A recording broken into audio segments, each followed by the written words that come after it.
Brought to you by the Every Dollar app. Start budgeting for free today.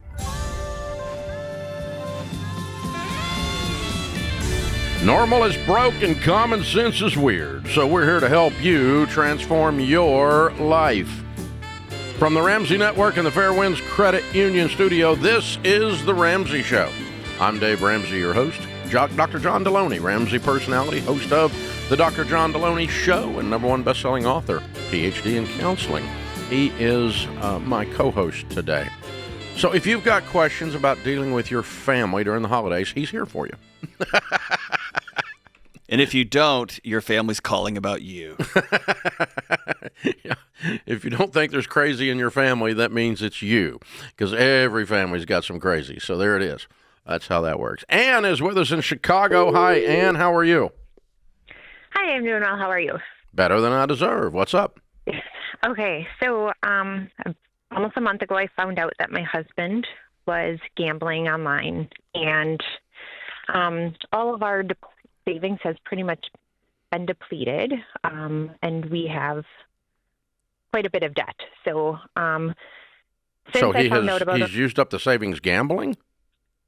Yeah. How much? Yes. It's a total of $120,000. Whoa! Yeah. Yes. And he borrowed money to continue? So that's the money that we owe. How much do you owe for his gambling? That is the total. So what? 120. I'm sorry, 120,000 is the debt that we owe. In regards to like what's been spent from savings. Oh, how much did he steal from savings? I couldn't even tell you the total, but we're basically starting from square one. So we have found we've gotten a loan. He's gotten a loan to take care of the debt that he needs to pay back. So I guess we're kind of focusing on going to counseling and getting ourselves back into a healthier place independently before we start to kind of focus on next steps with the marriage. But right now, I just need to know kind of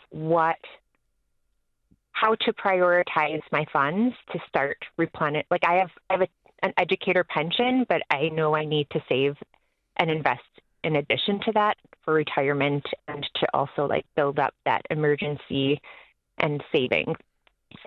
So I guess I was just looking for some guidance on like how to do that while knowing I also have a daughter going off to college next year and just life expenses. So we're going to have to be real honest with you, okay, in a short amount of time. Is that all right? Yeah, absolutely. Your daughter's college plans have probably changed dramatically. Yeah. And y'all are going to have to metabolize that and have an honest, direct conversation with her. But chances are, I'm almost guarantee you, she's not going to go to the college she thought she was going to go to because y'all don't have the money. Yeah. Yeah. And she's aware. She knows. Yeah. And you're going to have to set up, at least in the short term, for the foreseeable future, you have to make sure you're safe because he's untrustworthy. Yep. Yeah. And just going to counseling isn't going to solve his problem. He's got to go to rehab. Yes. He's got to get with the Gamblers Anonymous. He's got a he's bad doing problem. that. Okay. Yeah, he's been doing that for about probably longer than 5 weeks now, and then seeing a therapist in addition to that. So. Okay. So number one, so your long-term issues are he reaches a level of healing and then over time can rebuild trust. Yeah. It's not instantaneous, but over time he rebuilds trust, and the two of you are handling every dollar in the household together. Yes. And before that happens, you're going to start operating just to take care of you. Yeah. And I really don't care about your teacher's pension and your long-term investments right now. I just care more about you having an account where you're in control of food, shelter, clothing. Yeah. We kind of did that right away. I got my own checking account established. Good. And he has, and then we have a joint one for him to have a portion of his paycheck to go into so he can cover the debt that he's repaying, but I still have Yeah, so what do you make? Views of that, I guess. How do you make? What do you make? I make about $75,000 a year. What does he make? I think it's between 90 to 100,000. Okay. And in a month, our monthly income after taxes and deductions is about $9,000 a month. Yeah. And I think you probably sit down with a marriage counselor and get some guidance on this, but I would not be opposed to all the money going into your account and him having visibility on it and having a discussion about it, but no access to it. I'm in full agreement of that. Yeah. Okay. I think his check and your check should deposit into your account. And then you pay the debt bill out of that account. But he's got visibility. I don't mind him knowing what's going on, but I just don't want him to have. I don't want him to have access to money. He's got an addiction. Okay. I don't even want him having access to quote unquote his money to continue his addiction. You follow me? Yep. Yeah. Yeah. So because his track record right now is pretty blemished. Yeah. So you sound very factual and logical about this. I guess you're the other side of being pissed off to where you can't even breathe, or right? You're detached because you have to be. It's been 4 weeks of, I don't know, I guess trying to be very solution focused and very, I mean, like I said, we're very much focusing on. Well, one of two things is going to occur. Long term, one of two things is going to occur. He's going to get well and rebuild trust. Yeah. And never go near these sites again, never do this stuff again. Or you all probably aren't going to be married. Yeah. So if he rebuilds trust and over time, 10 years from now, has not touched has not lost a single dollar gambling, not been on a site at all, and stays completely sober, and you guys have rebuilt a marriage, you've rebuilt a relationship, then the two of you together 10 years from now will be building your retirement plans. Okay? But if he doesn't and you guys are not together, then you start asking those questions later about your long-term retirement plans. But right now, I just want short-term. I want you to think 1 year out right now, not 10 years. Yeah, okay. And even shorter term, Dave's talking about he has to rebuild trust. Yeah. You get to decide what the path looks like, and I want you to establish that in 30 or 60-day chunks. And what I mean by that is, for the next 30 days, here's what you can do to reestablish trust. And then he gets to decide, do I want to be a part of this marriage or not? But for 60 days, all of this money goes into one account. Yeah. And you can sit by me, but you don't have access to it. I don't mind you seeing everything and even let's talk about what we're going to do with it. That's all fine. You speak into it, but you don't have access to any money. And your name's off of everything. Yeah, absolutely. And then he gets to choose, do I want to stay into this marriage? Yeah. But you get to decide, here's what reestablishing trust is going to look like for the next 60 days. And then the next 60 days after that, and the next 60 days after that. Pick up Henry Cloud's book called Trust. It's got some real good frameworks in it on this to have a good discussion about as well. But yeah, let's first establish a short-term game plan that's solid and you're protected and safe. Then you worry about retirement.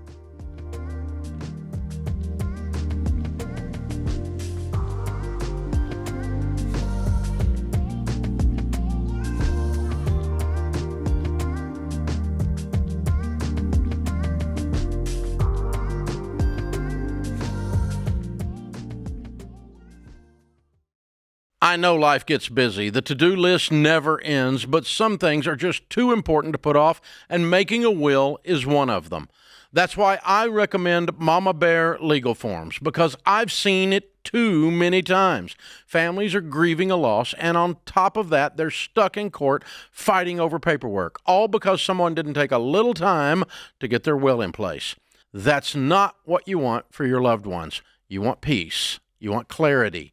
You want focus on what matters most, being present and leaving a legacy. With Mama Bear, you can create your will in just 20 minutes right from the comfort of your home. It's simple, legally binding, and doesn't require an expensive attorney or hours of confusing paperwork. And I'll tell you, almost every person who uses Mama Bear says the same thing. If I would have known how easy it was, I would have done it sooner. So don't wait. Go to mamabearlegalforms.com and use the promo code Ramsey to save 20%.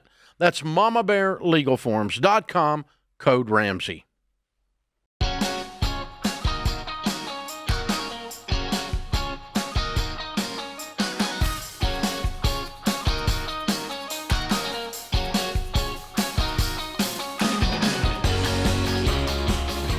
Marie is in Charlotte, North Carolina. Hey, Marie, what's up? Hey, how are you? Merry Christmas. Merry Christmas. How can we help? Well, thank you.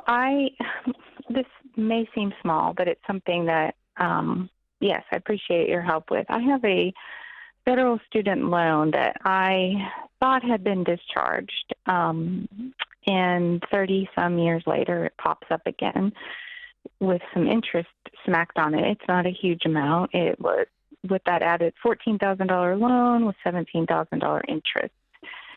I find out about it. I'm like, wow, okay, what do I do? Why did you think it had been discharged? Well, I had a very bad marriage, and I was told as part of a bankruptcy settlement by probably a second-rate lawyer that had been taken care of. Another loan had been discharged, and Is this a federally insured student loan or a private student loan? A federal, yeah. And now I know that they're with you till you die. Yeah, you can't bankrupt out a federal loan. I understand that. Yeah. But it did, in fact, disappear for all those years.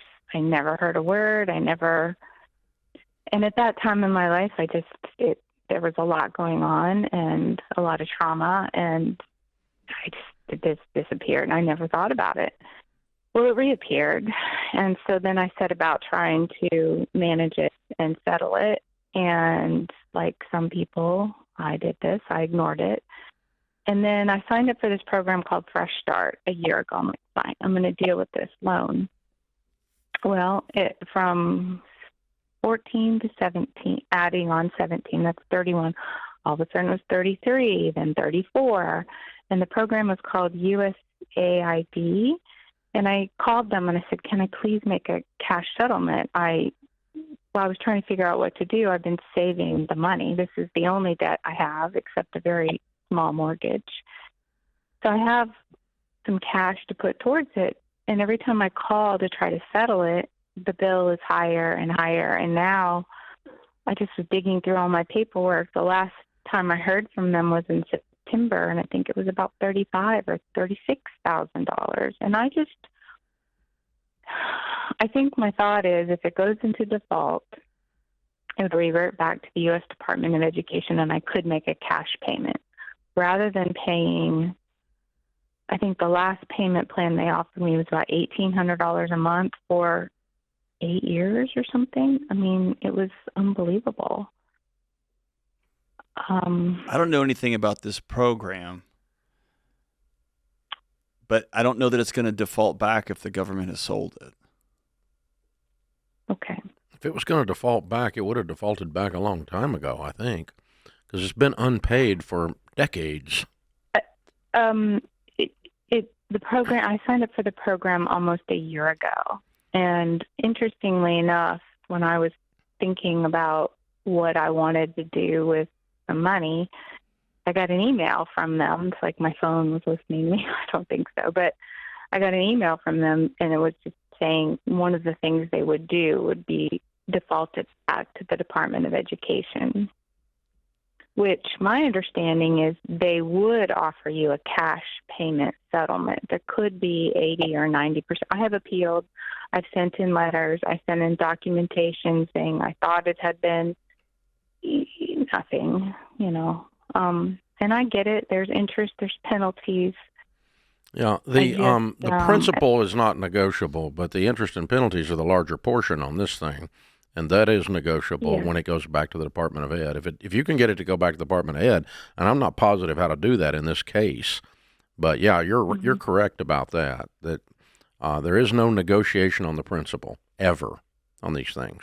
No, but there is on the interest and on the penalties, particularly on something like this where it's a screwed up deal. And they will, if you can finally get someone over there with two brain cells to rub together in the Department of Education, then, maybe you can get something and talk it through. I don't think this is going to be an easy path, and I don't have a really sharp, cutting, direct thing to tell you to do, because I just don't know what to do with this thing. Okay. I think I would be calling the department. I think I'd be contacting the Department of Education. You know what else? I'll tell you what I would do. Contact your congressman. Yes. Oh, okay. The congressman's office, and tell them what you've got, and see if you can get some help, and get them to have the Department of Education look at your case, and see if you can get some help that way. And most of the congressional offices and the senators' offices have have a staffer that is assigned to student loan problems. Okay. Well, that's brilliant. That would be helpful. Yeah. I'm just going to try to get, what I want to do is try to get some solid footing and something that we can count, some information we can count on. And so far, all you've gotten is the runaround. And I'm afraid I'm giving you the same thing a little bit because I don't really have a good answer. But I am 100% sure that these things are not bankruptable, which you have discovered. You got shystered there all those years ago. And I'm 100% sure that they will not negotiate principal. We have had them, when one of our coaches would go in and do battle on behalf of the consumer, we have had them work on it as well. And I'll tell you what, we've got a litigation firm that I don't know if they're handling anything on student loan stuff, that just became an advertiser that is representing people where debt has been mishandled, and the debt collection process has been mishandled.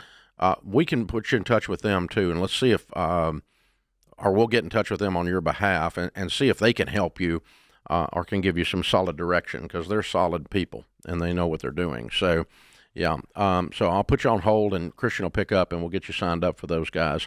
And trying to remember, Guardian Litigation. I was trying to remember the name of it. I cut the ads the other day. They just came on with us, but they're helping people that have collectors that are misbehaving, violating federal law on Federal Fair Debt Collection Practices Act. They're representing the borrowers against those collectors and having some really good luck in those situations.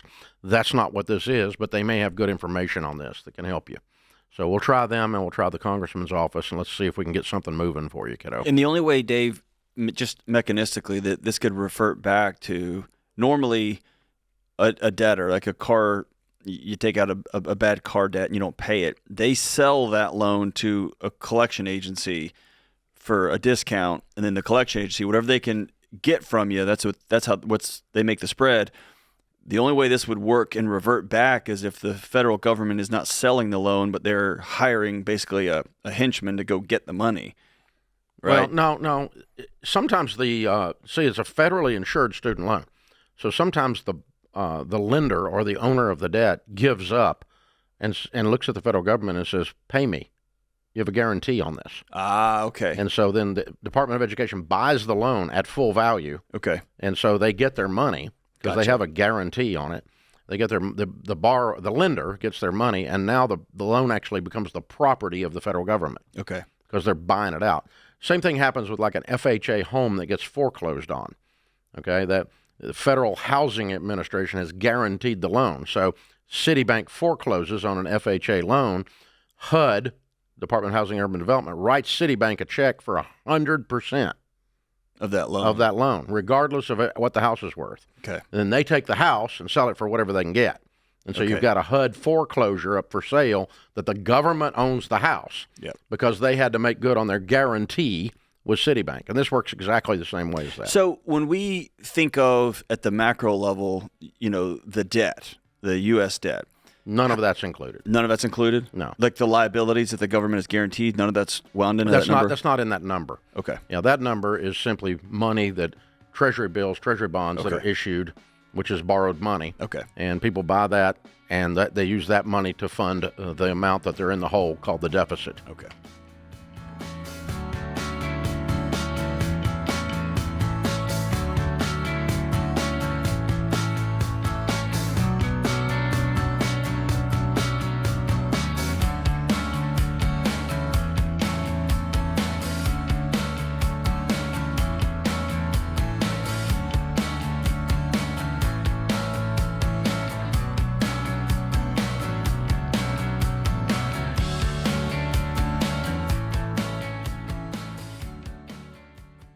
I love entrepreneurs. Don't forget, guys, I started my company on a card table myself, so I know what it's like to have people counting on you, your team, your family, not to mention your customers. And when you're the one signing the paychecks, you can't afford to fly blind. But I'll be honest, early on, one thing that nearly sunk us was wasting time with spreadsheets that didn't add up because business units didn't talk to each other. I finally told my team, just fix it. And they did. We got NetSuite. That was years ago, and we've never looked back. See, NetSuite isn't just for tech giants. It's built for growing businesses like yours. Over 43,000 businesses already run on NetSuite, including a lot that started just like you. And now, with built-in AI, NetSuite is helping them even more. It's one system connected to every part of your business for real-time insights, not guesswork. NetSuite AI flags inventory issues, cash flow risks, even supplier delays before they become problems. So you can trust the data, stop wasting time, and make the right decisions faster. Take a free product tour today at netsuite.com/Ramsey. That's netsuite.com/Ramsey.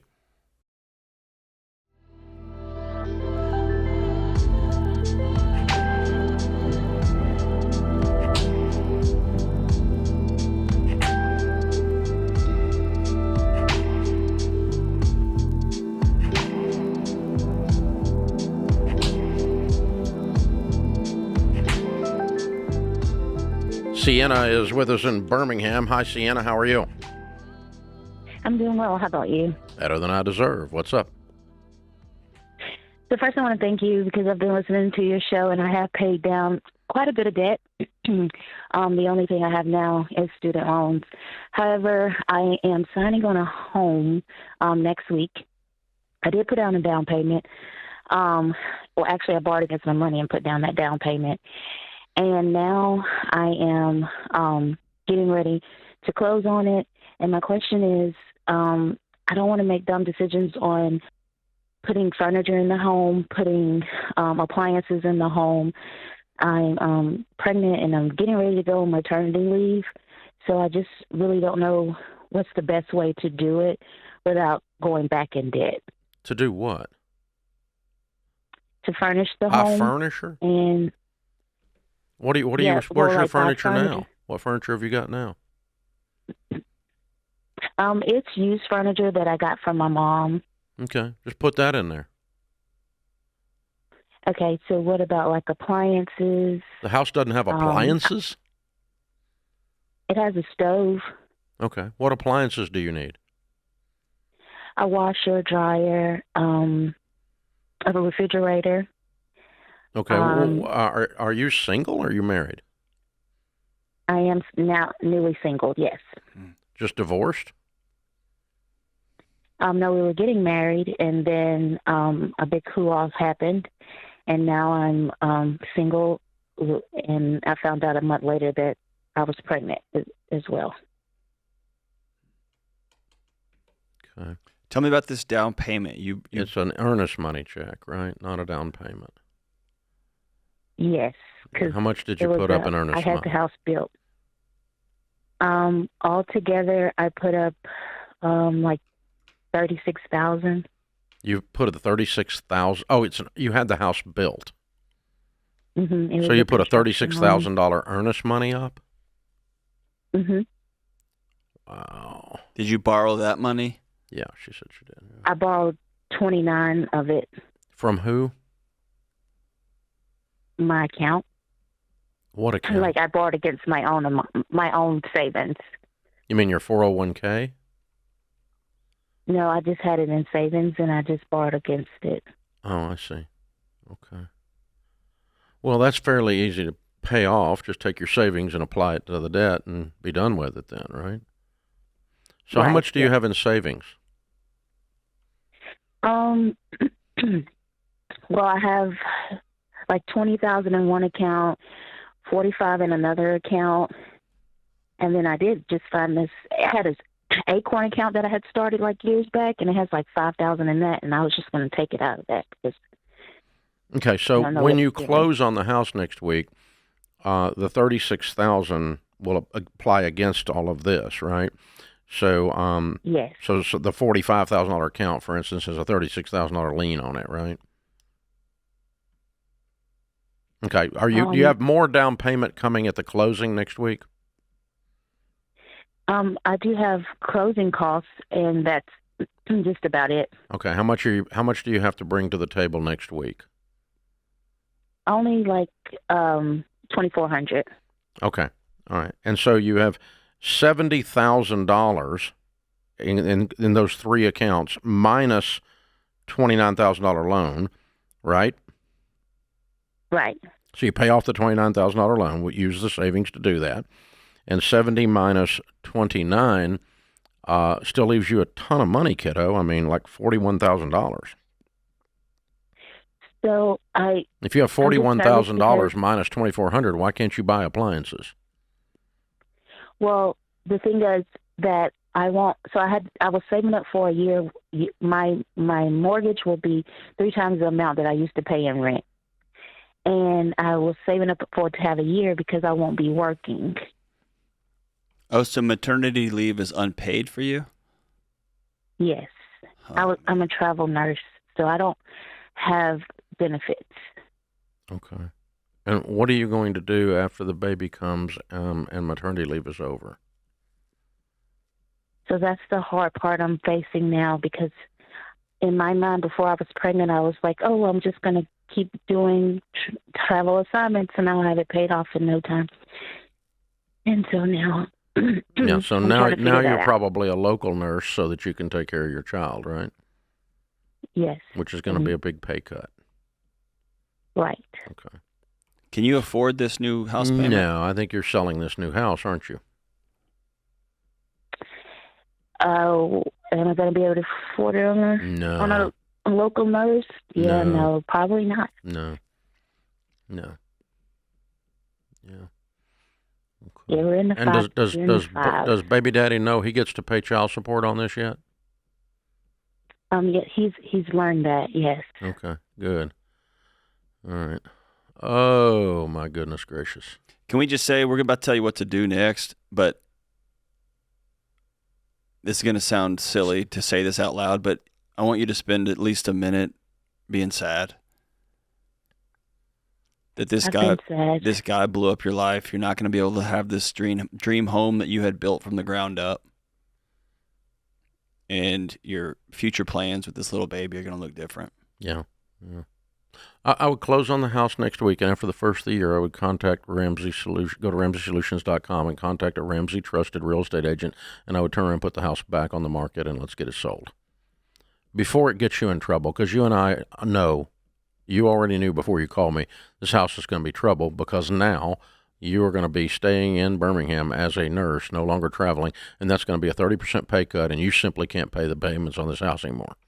And all you're going to do is burn through your savings, and then you're going to have the same problem. So let's just go ahead and not have the problem. Get rid of the stupid thing. Okay. It's just a stupid house.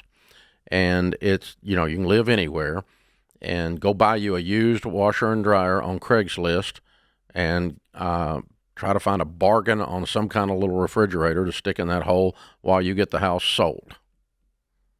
But you don't go buy a big fancy washer and dryer that flies to the moon and back.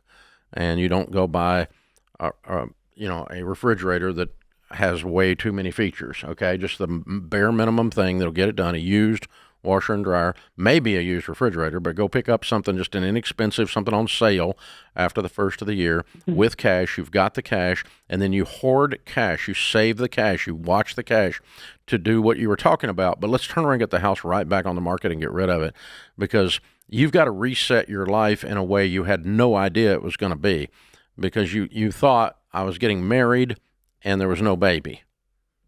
And now I've got a baby and I'm not getting married. And so I'm staying home, take care of this baby. I'm not going to be able to be a travel nurse, and it's going to change John's right. It's very sad. It's tragic what you've got, the way this is unfolded for you. But you also don't have, again, this is all due respect, I don't think you can afford maternity leave. That's what I'm afraid of. You can't. So I've been trying to double up, but I'm also very tired and hurting at the same time. I know. Have you got family in the area? No. I do. So I also have 2 other girls, and my mom helps with them. But, I mean, I can't help, How were you bank on her to traveling with help the other with 2 another. girls? My mom helps with them. So And you'd be I would out of town for like a travel- week and your mom kept them? No, I would travel an hour and a half every day, or I would travel there and work like 4 days and then travel back, Yeah. and then work PRN where I'm at. Okay. So Well, if you can I continue hustled to really do hard that, for this if you can moment. continue to do that after the baby comes for a period of time, if your mom can handle the newborn, that's going to be a wise thing just from a math standpoint. I know it's hard, but this whole situation's hard. But get rid of this house, okay? Okay, thank you. Thank you. I'm sorry, kiddo. I hate this for you. Wow. What a horrible mess. Hate it for you. God, it makes me sick.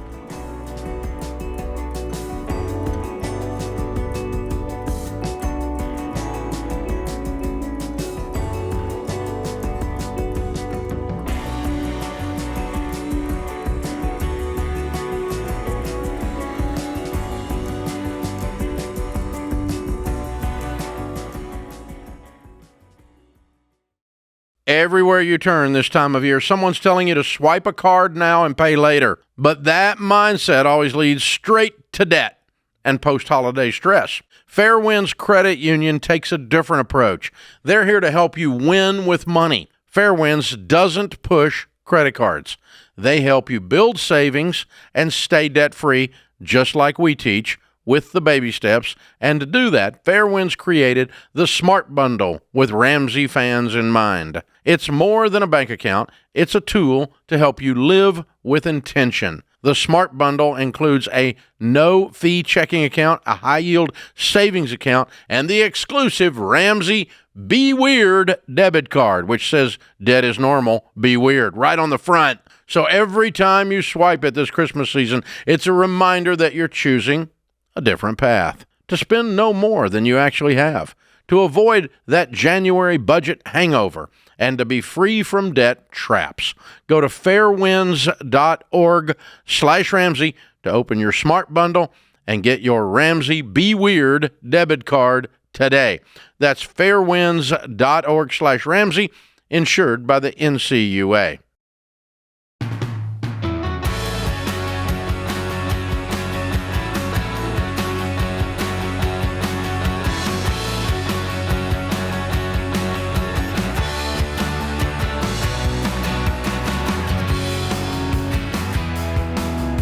Scott's in Canada. Hey, Scott, how are you? Hey, I'm doing well. Thank you, Dave and John, for your ministry. My wife and I really appreciate it. Well, thank you. I just have a question about a vehicle that my wife and I were recently given. It's a 2023 Jeep Wrangler. It's worth about just over $50,000, and we make about $35,000 a year. I'm a plumbing apprentice, and my wife is at home with our 5-month-old son. And we're debt-free completely. We're renting a house, and we have a great renting situation, and we're just saving up for a down payment on a home. And we were just wanted to get some wisdom on this vehicle that we've been given, if we should keep it and have a safe and reliable vehicle for the next many years, or if we should maybe consider selling it and put that towards a down payment on a home. But it was a gift, and so there's kind of a little moral dilemma there. And yeah, we just wanted some wisdom on what to do with this vehicle. Not counting the moral dilemma, I would sell it and buy a $20,000 car and put $30,000 in the bank. But now, what's the moral dilemma? Does somebody give it to you? They give you a gift and expect you to keep it? Yeah. So the way we came about this is a family friend passed away, and he gave all of his estate to another family friend who's 96 years old. And this 96-year-old, he gave us this Jeep, and from the estate. And yeah, I'm pretty confident that he probably wouldn't have given it to us if he knew that or thought that we would just sell it right away. Yeah. Okay. It was a car he owned, or a car that was in the estate or something. He didn't buy it to give to you, right? No, he didn't buy it to give it to us. He received it through the estate of another family friend, and then he gave it to us from there. How are you connected to this guy? Is he friends with your parents, or is he just a neighborhood? Yeah, he's friends with my dad. Have you talked to your dad about it? Yeah, and he is leaning more towards keeping it and driving it for the next 15 years. That's awfully optimistic with a Jeep, but that's another conversation. Yeah. Well, I mean, it's found money, and I'm not going to sever a relationship over it. If you have to drive it, you have to drive it.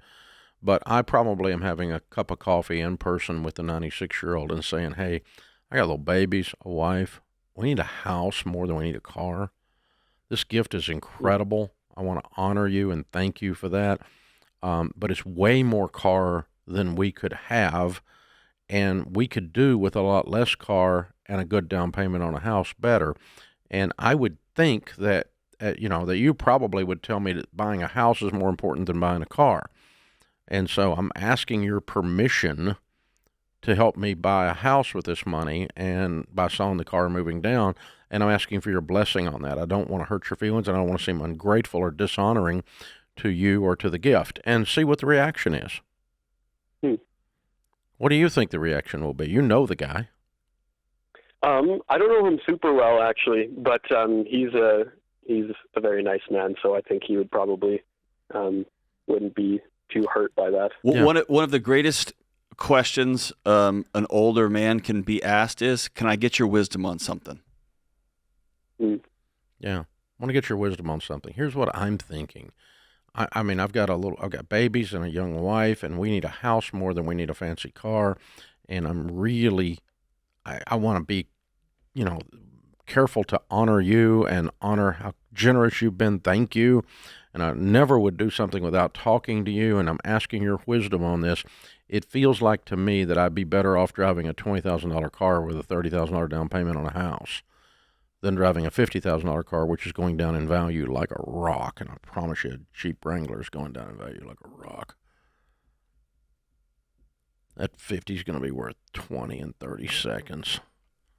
If somebody came to me and asked me that, I would 99% of the time. If I'd given somebody like an heirloom rifle that my great-granddad owned, I would say, I don't want this sold, right? I gave it to you to entrust it to you. But if it was a car that somebody else gave me because they passed away and then I've got it and I've got about 30 minutes left on this life, I would say, bro, get yourself a house, take care of your babies. Yeah, and I think most people would, except apparently your dad, but your dad's like wrong. But, other than that, So I think you sit down in person, have a cup of coffee with the guy, maybe even take your wife, and the two of you sit down and just say, number one, we want to say thank you. We want to be grateful.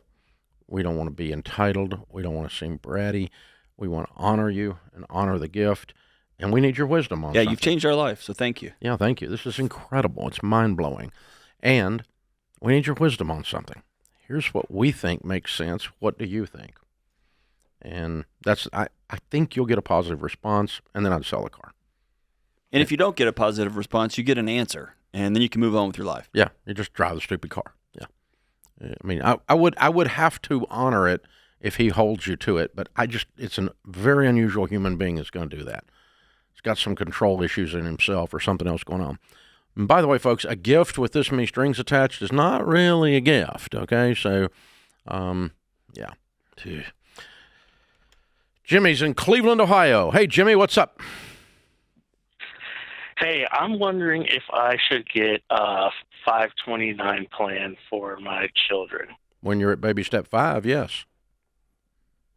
Okay, well, I don't make a ton of money, and I guess I'm wondering, is it better? I'm a teacher, so I have state teachers retirement, which is about 15% of my income that goes into that.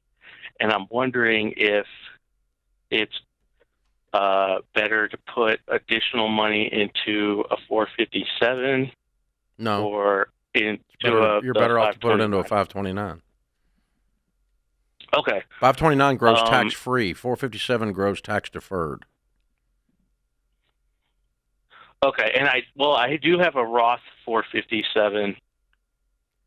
I still wouldn't do it. I still well. would do it. I still would have a 529 that's growing tax-free for your kid's college when you're able to do that and ready to do that at baby step 5. But don't use the wrong tool for the job. Okay. Yeah, I'm definitely there at baby step 5. And Jimmy, okay, let me tell you this. I was a high school teacher in a public high school. I was an elementary school teacher at a private school. I was a university administrator. You know what all of those had? Some sort of education plan for my kids, and so I didn't open up one. I had no idea that this thing called a podcast was going to come my way down the road. Okay. You know what I mean? And so you can have the best laid plans right now. You just don't know what the world's going to look like 5 or 10 years from now. When I started teaching, there was no such thing as a podcast. It didn't exist. YouTube was just enough. It wasn't a thing. It didn't exist. And so, man, plan for the future that you want, not the one you think you're going to have. Yeah, 3 cats chasing a laser. That's yes. Pew, pew. Classic YouTube line, yeah. I think use the right tool for the right job. You know, don't save up for a house using your Roth IRA, people. That's not what it's for, okay? Don't save up for your kid's college using something other than a college fund or just a mutual fund that you have earmarked for college if you want to go that way. But no, I wouldn't do that. I remember, Dave, I was working on a wood project for years. I would just tool around in the garage, and I would never buy chisels. I always thought, I just do this with a screwdriver and a hammer. And I finally broke down and bought chisels. It was amazing. It was amazing how much better that tool worked. The right tool for the right job. Yeah. When you quit using a flathead to do your Phillips screws. Yeah. Oh my gosh. Yeah, no kidding. Yeah, that don't try to trick stuff. Just keep it real simple, real clean. Be the tortoise. Don't be the hare. Don't look for a way to hack. Don't look for a hack.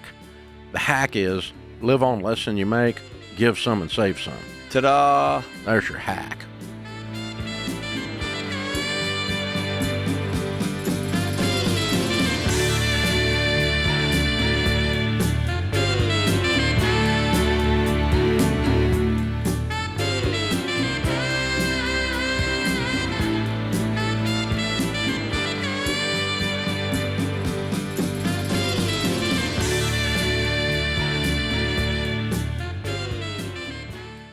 Running a business is already complicated. You don't have time to become a health insurance expert, too. And when you're self-employed, there's no HR department to lean on. But that's where my friends at Health Trust Financial come in. For over 20 years, they've been helping families and small business owners cut through the confusion and find the right health insurance plan for their stage of life and budget. Health Trust Financial offers unbiased advice, and there's never any pressure. Health Trust Financial helps you shop smarter and avoid overspending. Most of their clients save hundreds of dollars every month. Real savings you can put back into your business or toward building wealth. I've worked with them for over 2 decades, and they're the only Ramsey trusted health insurance advisors. So get clear on your options and talk to a real person who can help you make confident decisions about your health coverage. Go to healthtrustfinancial.com today. That's healthtrustfinancial.com.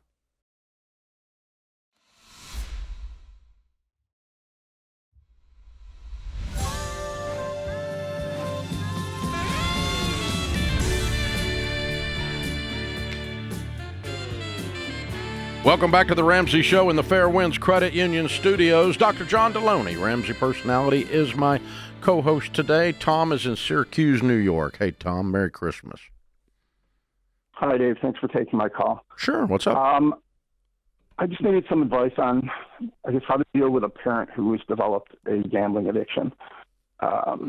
She's elderly. I lost my dad about 5 years ago, and she was not left in great shape financially.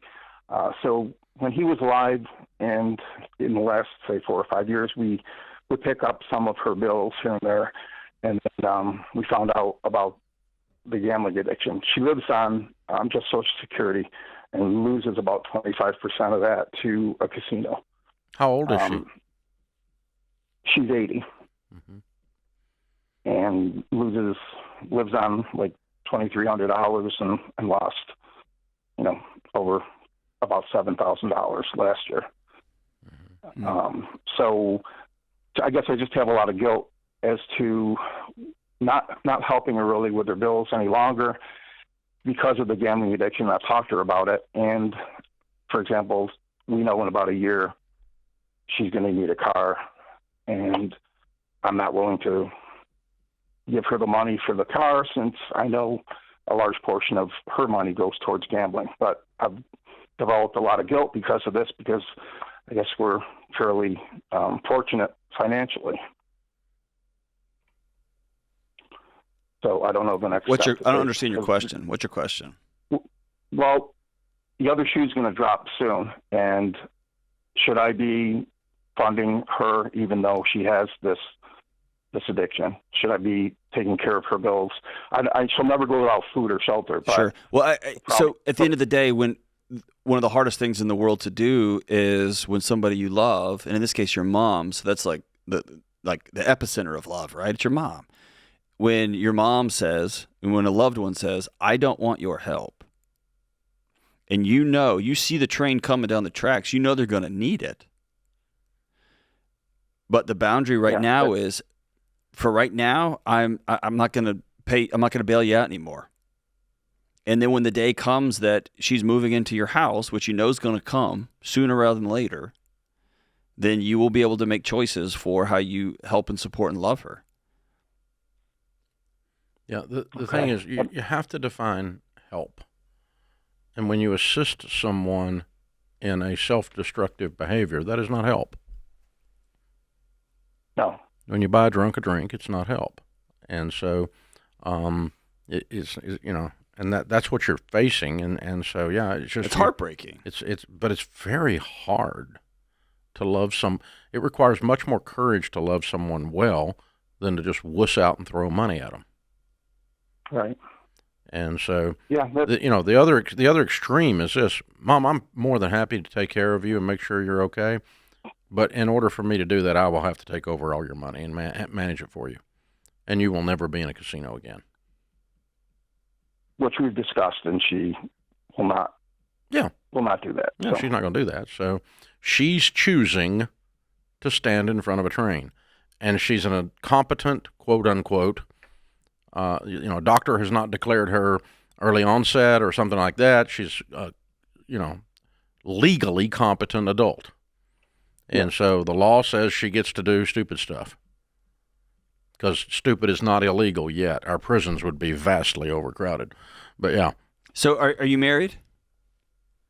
I am, yes. So I think the more productive use of this guilt and these feelings and this energy that you feel is to sit down with your wife and say, when the day comes, what are we going to be willing to do when it comes to, are we going to move her in? Do we have a room here? Do we have a space here? Are we going to fund her apartment? Like, what's that going to look like? And go ahead and get that on paper. Y'all agree to that? Yeah, I will. If you're financially set and you want to use some of your money to help your mom, provided you take over all of her bills and all of her income and you stop this behavior, as a part of the deal. But Mom's not willing to do that right now. But there'll be a day where she's going to run this thing into the wall and she's going to be stuck. And you go, well, my terms are still the same, Mom. When I take over, there'll be no more of that. Right. And you're going to be taken care of. You will never want for food or shelter or transportation or clothing. You'll not have any problems. You'll be taken care of. But taken care of does not include casinos. Nope. Okay. And it's just hard. Yeah. It's just hard. The sandwich generation, taking care of a kid, taking care of your parents at the same time, you get squeezed between. Let me say it this way, Tom. There's no bad feelings here. You're allowed to feel guilty. You're allowed to feel mad. You're allowed to feel frustrated. You're allowed to feel mad at your dad for not setting her up. Like, whatever feelings you have are all good and right. Mad at the casino for taking advantage of an 80-year-old widow. Hello, I could be mad about that. So there's no bad feelings. It's just, what are you going to do next?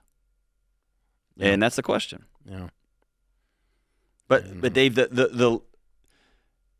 it's hard in a culture that you've been told either A, your feelings are everything. Just do what you feel, which is always wrong, awful advice. But also the idea of feelings don't count, they never matter, forget them, never feel them. That's bad too. You have to feel them, and then you got to go do the next right thing, and that's where people get hung up, and it's hard. Yeah. It's hard. Yeah, I mean, just say it out loud. This sucks. Yeah, it is. So the right thing is, and maybe get your mom a car. Maybe she wouldn't go sell the car to gamble the money away. Like you have to go through all that. If you give her a car, just keep it in your name. Yeah, it's mine. Can't sell it. You can borrow it. You can use this car. Yeah, and that way it doesn't turn into gambling money. Yeah, but of course the reason she can't pay for her own car is because she's gambled the money away. That was also his point. So yeah, it's just there's something always going on. And at what point does an 80-year-old quit driving? I mean, there's all that too. So. I don't know what her health condition is. I don't know what's going on with her. So the thing beneath the thing might be you have a really lonely 80-year-old woman, and you go into a casino and there's people there, and people will talk to you and they'll smile to you and they'll bring you a Diet Coke, and like it may be when you move into my house, we're gonna have to figure out some ways for you to get some connection in the last years of your life or whatever that looks like. But none of this is easy, and all of it stinks, I think. Yeah, that's. But Dave, we keep getting these calls on gambling, man. It's just gambling is. This was casino here, but online and particularly sports betting is just raping America. It's a cancer. It's just cleaning out. I mean, if you guys don't think that FanDuel and DraftKings and whatever other stupid butt commercials on every break on every game you watch, you know what they're paying for those commercials? That's some of the most expensive commercials you could buy on a live sporting event, and they are, they're making billions off of you people, and y'all are just standing back going, well, isn't this fun? I lost everything. Scott almighty, you're gonna lose your wife, you're gonna lose your kids, you're gonna lose your job, but I'm really good at betting on football, you moron. Unbelievable, man. It's just the so house out of always control. Wins, man. The house wins. Just follow the money. Vegas hotels were not built on the backs of losers. They're on winners. They're built on the backs of losers. And that's what you are when you walk in there immediately. House wins. You're a loser in so many ways.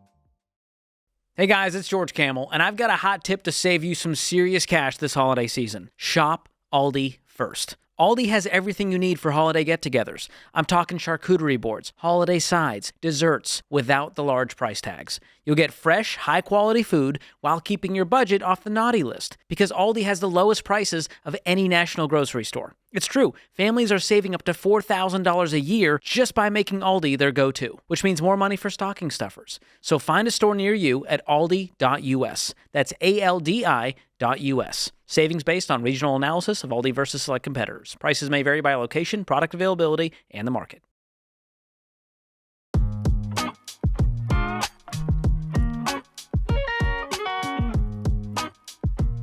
One of the things we've railed on for years around here is the fact that timeshares are legalized fraud. 85% of all timeshare buyers regret their purchase, yet cannot cancel it due to a short rescission window. 95% of timeshare buyers go back to their resort sales team for more information within 1 to 3 days. On Trustpilot, Marriott Vacation now has a 1.3 stars out of 5. According to ARDA, the maintenance fees go up 17.5% a year, and $50 million in losses last year alone to the elderly, the AARP says, for timeshares. The timeshare business is absolutely a billion-dollar fraud. The whole thing has been screwing primarily the elderly, but also those of you that are silly enough to walk in there for a, quote, free vacation, and then they lock you in a hot box for 5 hours until you agree to sign. And we tell you over and over and over again to stay away from these people. They're slimy. They're crooks. It's a horrible business. I hope I've not been unclear. So I was really happy to get a call the other day from U.S. Senator John Curtis, Utah's senator, and he has a bill coming up before the Senate to regulate the freaking timeshare business, finally. So we've become instant friends because of that. And I asked him to come on and talk about his bill. Senator Curtis, thanks for joining us. Dave, I can't tell you how much I enjoyed your intro. I love your passion. Thank you for being so passionate about this. I am honored to be co-conspirator with you in reining in this terrible, terrible problem. So what got you on the timeshare thing? Why did you decide to do this? You know, over time, I've heard from so many people, and it kind of came to a head when a good friend reached out to me and said, look, you're in the Senate. Why don't you do something about this? And so, you know what? He's right. I sat down with my team, and we started thinking about what we could do to put some guardrails on this. So the bill has now officially been introduced. That's correct. When you and I talked a few months ago, you just had it drafted, and we were able to talk about it on the phone, and you were showing me what it was going to cover. And I particularly like several of the things that the bill does. Talk about the items in the bill to limit the timeshare world. Yeah, it's pretty simple. First of all, you should know what you're buying. There should be transparency. Second of all, you should know if there's going to be radical changes to what you've bought. And third of all, you should be able to change your mind within a agreed upon period of time. And then let's face it, if 85% of the people regret getting into it, there needs to be some way for them to get out of it. And that's a simplification of what the bill does. Yeah. One of the things I saw in there was it grants the buyers a 14-day penalty-free cancellation period, which I've been trashing the timeshare business, and they've been coming back at me, have sued me and done everything else all over for decades now. It's a horrid business, and from my understanding of talking with those guys, a 14-day penalty-free cancellation period will cut their sales by 70%. You'll probably put them out of business. Well, listen, if any business is dependent on getting people to do something they don't want to do, then they perhaps should go out of business. Now, my goal is not to put them out of business, right? My goal is just to make it so people can trust what they're getting into. You well know that a lot of these people are on vacation. Oh, they're away from their children, their financial advisors, their lawyers, and then they do these deals. And by the time they get around those people who generally give them advice, it's too late. Yeah, there's no backing out. And there's no way to sell the stupid thing because nobody wants to buy them. There's hundreds and hundreds and hundreds of them for sale on eBay for $1. Yeah, and the reason is they now come with this liability of these monthly or annually fees that are so exorbitant, far greater than any amount of money that you could spend and have a really great vacation. And that's why they're worthless. Yeah, I mean, $13,000 will buy you a lot of freaking Hilton. Hello? I mean, come on, people. And then you mortgage it, too. You mortgage air because you're not even getting real estate. There's no title here. You have a 2-week stay, maybe, probably not, at the place they told you it would be. And then you can go to Hawaii. Nah, never happening. That's the biggest line of crap. It never occurs. Okay, so the bill has been introduced. What are the next stages, and what can our listeners do to help you protect the public from this industry? This is where I need their help. I know that the size of your audience, if even a fraction of those call their senator and say, please hop on the Timeshare Transparency Act, that's what I need. I need more senators to join me. You know, this battle is pretty lonely. And right now, you and I are feeling pretty alone on this. We need senators engaged, and we need people to call their senators and say, look, I've had one of these bad experiences. Please support this bill. That's simple.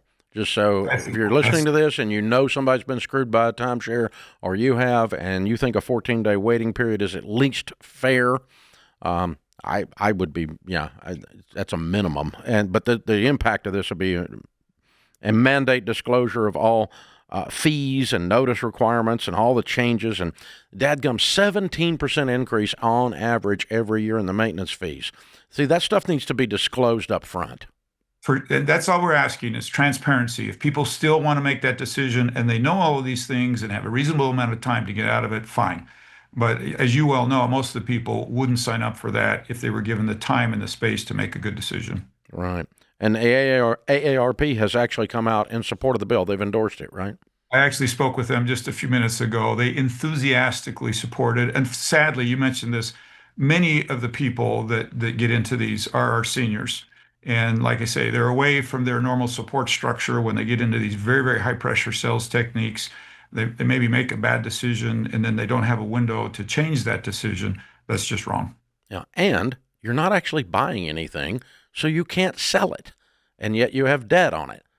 I swear, one attorney that does the exits on this calls it legalized fraud, and I don't disagree with him. I completely agree with that. So the Timeshare Transparency Act is live and well in the Senate. Senator John Curtis from Utah has introduced it, and he needs some cover from you people in the audience. So reach out, ping your senator, send him an email, give him a call, whether you know him or not, and just say, hey, you need to back Senator John Curtis's Timeshare Transparency Act, because I got to tell you, this business is full of money, and they will be throwing a serious battle up to not be forced to give transparency. This is when icky politics starts working right here. Icky, sticky mess. And so Senator Curtis is right. They're going to come at him. They've been coming at me for years. I'm used to it. And just bring it, buddy. Bring it. I hate you people. I'll take it. I'll come on. That's fine. But I think you suck.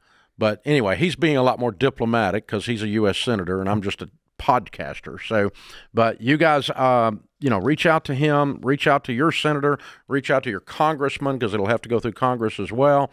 And just let's get some political cover on this from the consumer base to protect the consumer. That's simple. And in the meantime, stay out of those places. Just stay away from them. Snakes bite. Don't pick up snakes. Why is this hard? These guys are unbelievable. So, Senator Curtis, thank you so much for taking your time to join us, brother. Thanks, Dave. Thanks for your support. And thanks for what you're doing to get this bill on the floor. The Timeshare Transparency Act. Yeah. In other words, if you could see what these people were doing, no one would do it. Duh. That's how this works. I mean, come on. This is really not hard. So check it out, guys. We've been saying around here forever, timeshares suck. Hector wrote in, he said, I'm 26 years old. I currently have about $13,000 in debt for Hilton Honors. Timeshare. The timeshare has been a major burden. I'm paying $218 a month, plus over $1,200 in maintenance fees every January. Honey, you could have stayed in a nice hotel for less. A lot. I realize it was a mistake, and I'm looking for a way out. I have no way out. You're right. You're stuck. You're screwed. Dave, the thing I'm struggling with here is I don't really know where you stand on timeshares.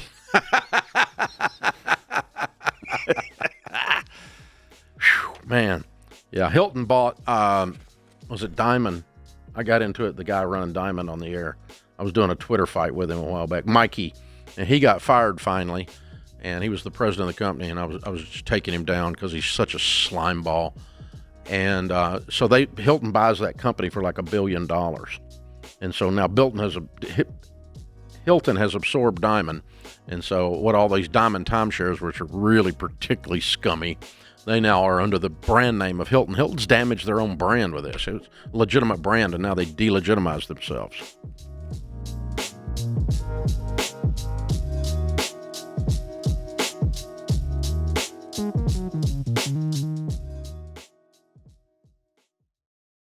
The holidays are supposed to be joyful, but they can also be expensive. Between gifts, travel, and about 1,000 limited-time offers, your budget can start feeling anything but merry. And that's why I love this. Boost Mobile helps you treat yourself and your wallet. Right now, you'll pay just $10 a month for your first 2 months. Then, only $25 a month for unlimited talk, text, and data.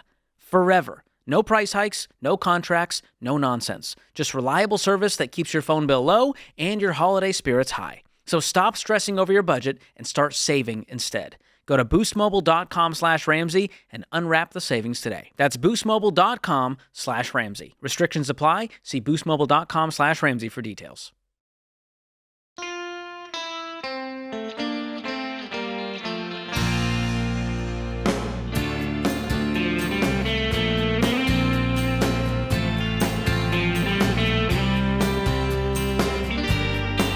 Christmas deals are here. These prices won't last. Shop while you can.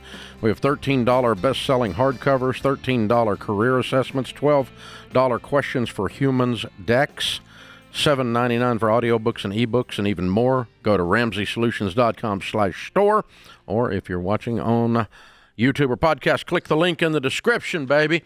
Christy's with us in Lexington, Kentucky. Hi, Christy. How are you? Hey, I'm blessed. How are you? Better than I deserved. Merry Christmas. How can we help? Yes. We are about to lose 80% of our income. And so why? I was wondering, well, my husband got in a really bad coal mining accident in August of 2024. And he, it almost chopped his hand off. It was so bad. He's still under doctor's care, workman's comp, but he's getting ready to lose the workman's comp. And he's got a couple of checks left coming that we do know of before they cut him off. But I don't know if I need to use that money to pay off what I can. Okay, so he's unable to be a coal miner because of the injury. Yes. And how is it that they're getting away with not paying him for the rest of his life for that? Well, that is something that we are going to push for. But during the time being, I mean, he won't get anything until we fight it, if that makes sense. Yeah, well, I mean, it's been a year and some change. Why are we not yet fighting it?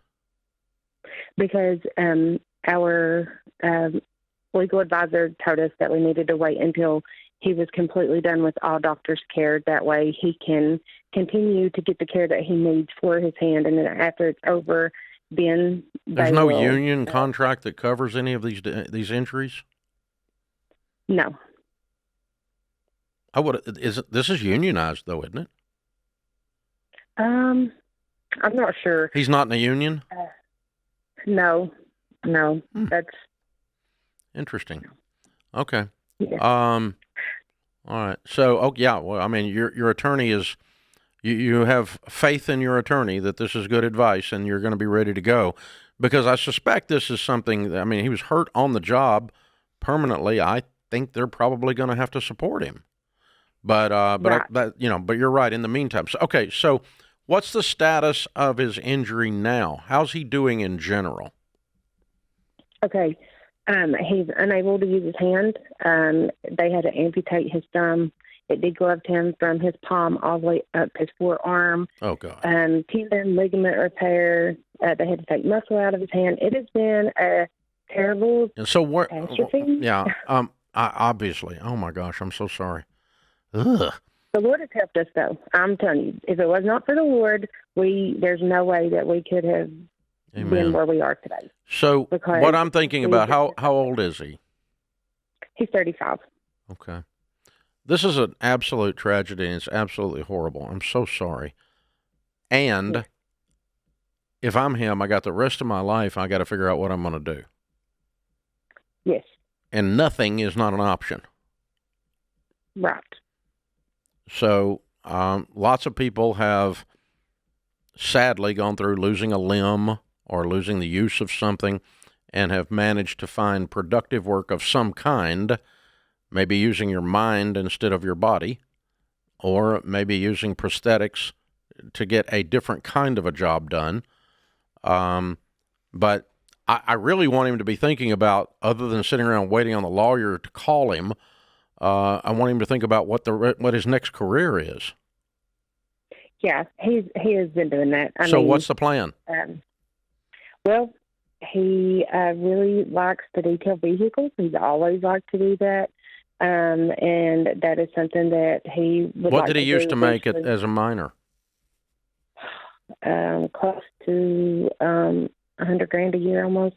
Okay, and so let's start talking about a car detailing business that makes $100,000. Right. It could be done. That's doable. It might be he has 5 kids has 5 crews doing car detailing, and he owns a business, not just as doing it himself. I mean, I don't know, but let's start looking for a path where we don't start with the assumption of we lost 80% of our income for the rest of our lives. No. How about we lost none of our income and we get the benefit of this lawsuit? Yes.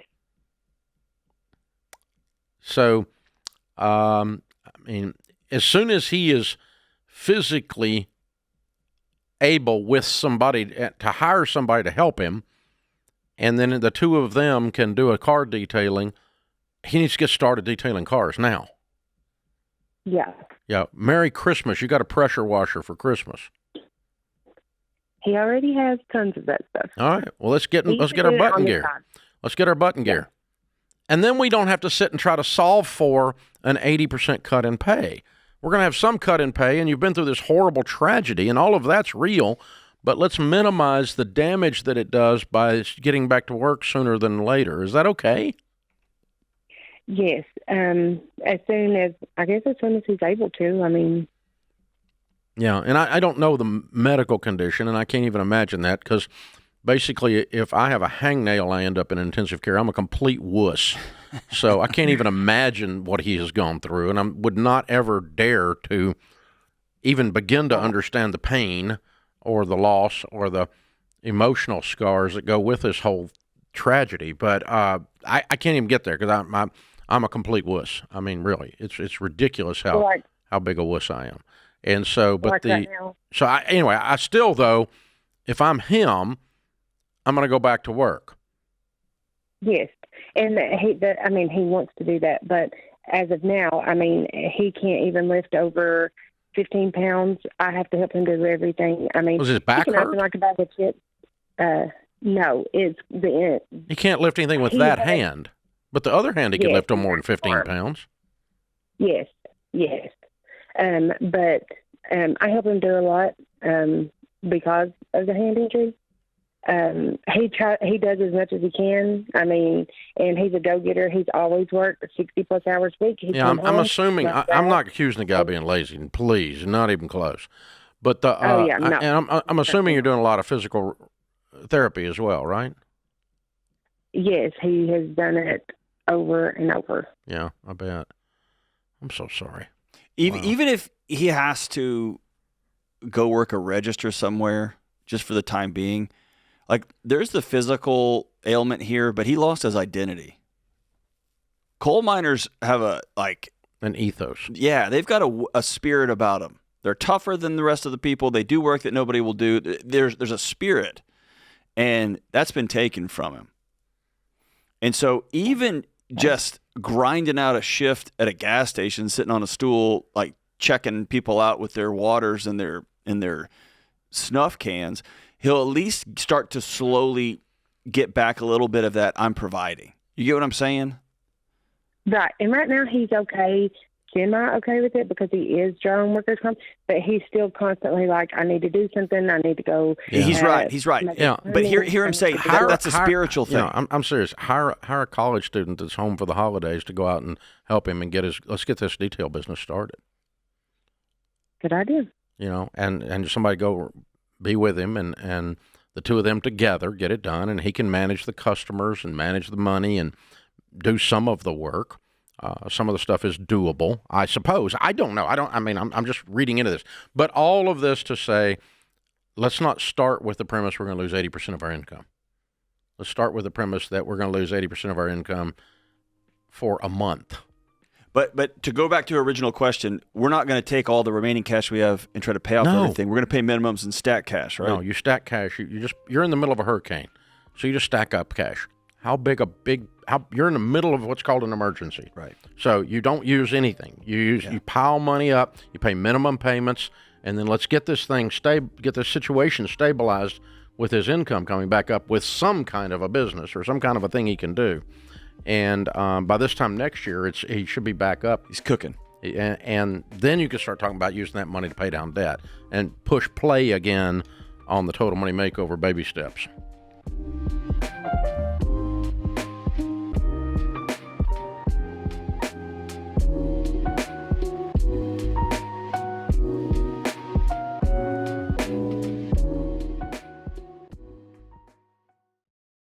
Statistics show that half of Americans don't have enough life insurance, or they don't have any at all. I don't understand this, John.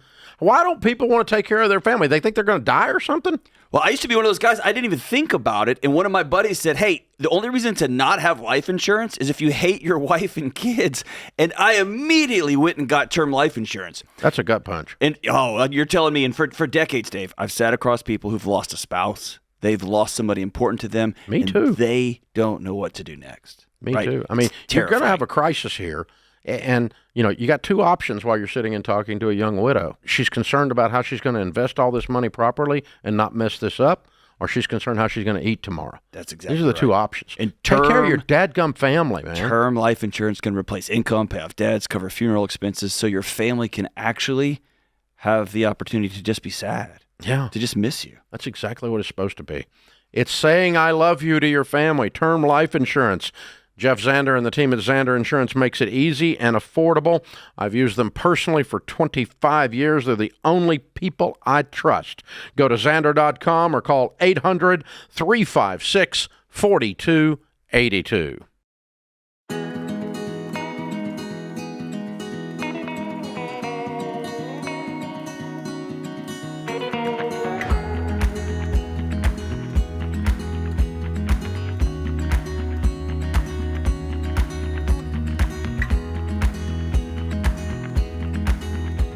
If you feel like you're always starting from scratch with your money, trust me, you're not alone. And it's not because you aren't disciplined or because you're emotionally overwhelmed. When frustration or fear build up, you probably tell yourself, I'll start next month. Well, that's not managing your money. That's emotional survival mode. And you got to understand, when you're dealing with personal finance, managing your emotions is a big part of the equation for winning. In her new book, What No One Tells You About Money, Jade Warshaw gives you a clear, guided process that helps you diagnose these emotions, fueling your daily money steps, gives you tools to break the old cycles, and shows you a system that makes the plan easier to follow. The book's practical. It's not academic. It is a Ramsey book, by the way. And it finally explains why you keep getting stuck. Pre-order for $24.99. Get over $100 in free bonus items. This is a good book. Enhanced audio book. Early access to the ebook. These are the bonus items. Access to an exclusive video, Your Financial Checkup with Jade. You can have an exclusive 3-week online book club and live Q&A with Jade. Pre-order at RamseySolutions.com/store, or if you're watching on YouTube or podcast, click the link in the description. When you pre-order, you're getting a bargain and getting a bunch of stuff for free. We're bribing you to buy our book early because it helps us with the marketing. So thank you for doing that, by the way. It's a big help for Jade and for us. We appreciate you. All right, Preston's with us in Austin, Texas. Hey, Preston, what's up? Hey, Merry Christmas. Thank you for taking my call. Sure. How can we help? I was wondering if it would be unwise to pull out of the 401k to pay off the car. Yes. Before our baby is due. 100%, yes. Absolutely. Terrible idea. Don't do this. Okay. Have we been clear? No, and I knew. Here's why. When you pull it out early, you get a 10% penalty plus your tax rate. So if you're in a 20% tax bracket, Correct. with a 10% penalty, that's 30%. That's like saying, Dave, I want to borrow money at 30% interest to pay off my car. No. Yeah. No, you're right. That's silly. It's a depreciating asset. I'm starting to panic. Yeah. What do you owe on the car? Got our baby. About $8,000. Okay. And what do you make, sir? $58,500 salary. Okay. And you have a baby due when? In March. How old are you? I'm 29 years old. Good for you. So what's the panic? Well, so my wife, she makes about the same amount of money, and we're planning on for her to, move to a part-time or even less position after we have our child. And our rent is too high. How much is your rent? It's $1,700 a month. Mm-hmm. Okay. And so that, along with all the other, so I married her, and I have never had debt. And when we got married, I kind of panicked when I saw all the monthly bills that come out for student loans and that kind of stuff. How much other debt other than the car do you all have? It's about $23,000 total. Okay. All right, cool. All right. And so here, we did. You are a guy who likes to have no debt and plenty of room in the budget, and you have neither of those, and so the word panic comes up a lot in a conversation with you. Yes. Okay, that's fair. That's fair. So what we need to do is to develop a game plan to A, get rid of the debt, and B, make sure we have the margin for her to go to part-time. I don't know if you do or not. You may not have that option. But you need to decide Correct. that not with your heart, but with your math, because you're grown-ups. Yes. And it may be that she's got to work 6 months after this baby's born, so y'all clear everything out, you get some margin, and then she can take all the time off she wants. Yeah. Okay. But listen to me and Dave. We're two emotional guys. I won't speak for Dave. I've felt the panic you're feeling right now. Yeah, I've felt it. I have too. And what I'll tell you is panic makes us make bad decisions. It's your body screaming at you. You're in an emergency. Just start running. I don't care where. And that's where there's a loan company telling you, consolidate with us. Or that's when you're going to take out a 401k loan, or borrow loan. money on your, or cash out your 401k. And instead, you only have $8,000 in debt. You only have 23 total, 8 on the car, and you make 58 and she makes 58. That's 116. This is very doable. We've just got to decide how she ramps down and when she ramps down so that we clear these debts. And the way to do that is get yourself on a detailed budget, and the two of you together are looking at the numbers like two grown-ups, because we have a little person we get to watch over now. Okay. And that will remove a lot of the anxiety, because one of the things that causes panic or anxiety in these cases is the unknown. When you actually know in detail what the villain looks like, he's not nearly as scary. That's right. So I want you to get the detail of your budget down, the two of you, where every stinking dollar is going. And maybe we're not eating out. Okay. Maybe we're not going on vacation. Maybe we're not buying X, Y, or Z. I don't know. Probably all of that. And we're going to clear up these stinking debts. And we don't have any debt payments. All we've got is the rent and baby formula. We can make it fine. And then that's when she could back down. John may be right. She may be back to work for a little while. But you guys need to make that decision with a calculator, not a feeling. And Preston, let me tell you this. If every time she sits down to do a budget with you, you go into panic mode, she doesn't want to do it. She don't want to sit down have a budget with you. So if that's been you, here's a great way to sit down and have this conversation. I'm sorry. I have made these budget meetings chaotic and stressful for you, and I get panicked. I'm sorry. We got a baby coming. I'm going to be calm, and we're going to come up with a game plan together. And maybe I'll decide she is going to stay at home, go to part-time, and you're going to start driving Uber at night until Waymo takes that away. Or I'm going to get a second job for 6 months and get these things knocked out, and then I'm going to be at home and be present. You'll have a math problem in front of you. That's it. That's all. it. There's nothing to panic about, though. No. Nothing here. You have a very doable situation. You're not going to be without food. The baby's fine. Everybody's okay. You're going to be fine. There's not. It's just a matter of how quickly you get some of the financial stressors off of you and instead turn towards wealth building. And we'll help you with that. We'll put you into Every Dollar as our gift. Let's make it a baby shower gift, okay? So Christian will pick up, and we'll get you signed up for Every Dollar.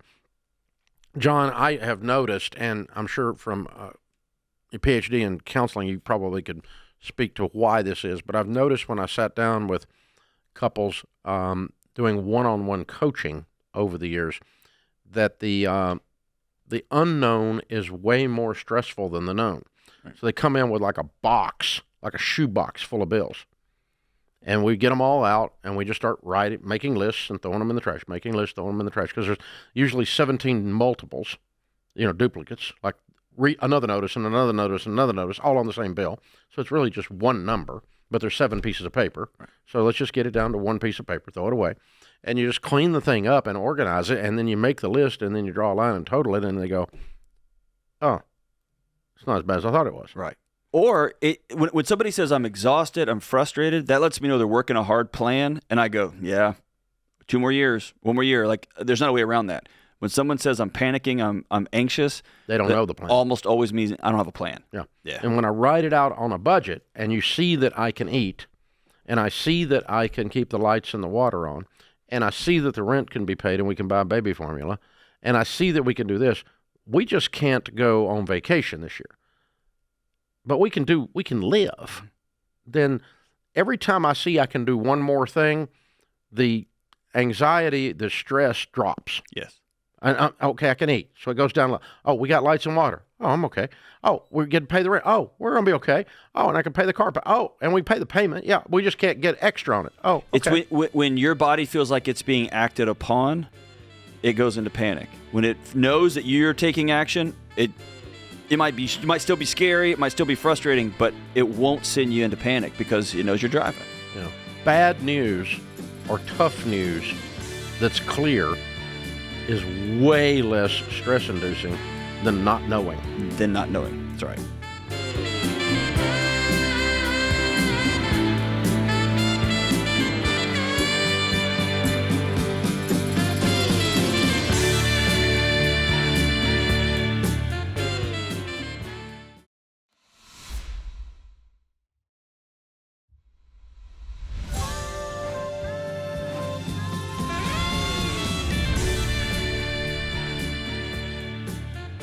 Welcome back to the Ramsey Show in the Fairwinds Credit Union studio. Dr. John Delony, Ramsey personality, is my co-host. Susan is in Jacksonville, Florida. Merry Christmas, Susan. Merry Christmas and God bless. Bless you. How can we help? So I wrote you an email. I am 57 years old. You're what? You're 5'7"? I'm 57. 57, okay. 57 years old. Okay. I thought you said 6'7". That was going to be bad for all of us.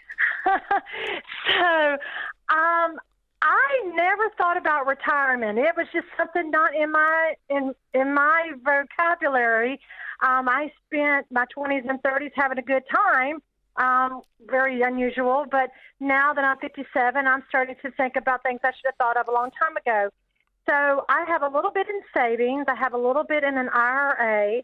And my question is it too late for me to think about retirement? Yeah, it's over. You're just so it's old. Over. You're so Sorry, old. Susan. You're so old, you can't do anything. You need to go to the bar and find you somebody because it's over for you.